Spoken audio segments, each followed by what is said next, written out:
in '79 when I did the cover, I heard very quickly this is a great album. But how the next 30 years was going to play out, one couldn't know.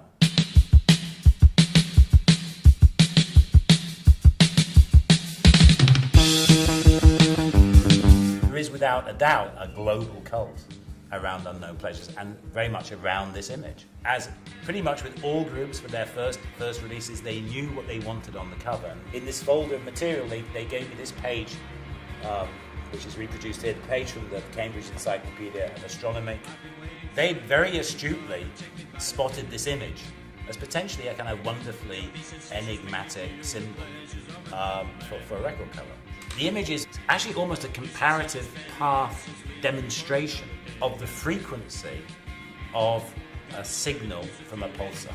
And actually, it's the first pulsar observed. A research group working at Cambridge University set up an array of telescopes.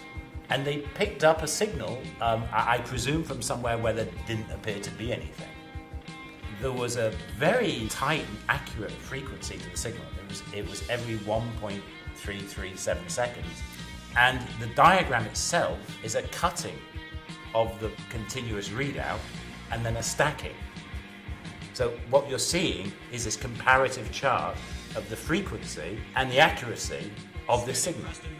And it was what could be doing that led to the early understanding of pulsars, which I believe are a stage in the formation of a black hole.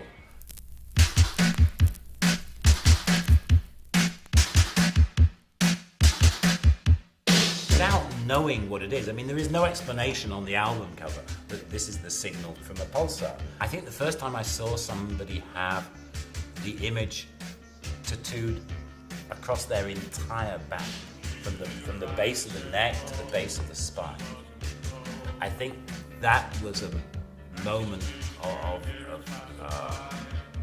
an obsessive commitment.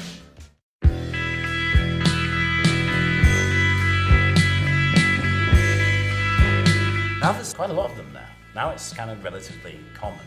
There's odd, bizarre versions of it. There's versions in pottery, there's versions in mosaic, there's versions in light. Endless interpretations in print. Wardrobe of t-shirt variations of the item. A lot of fashion collection references to it. There were some sports shoes a couple of years ago, they began to appear with it on the sole.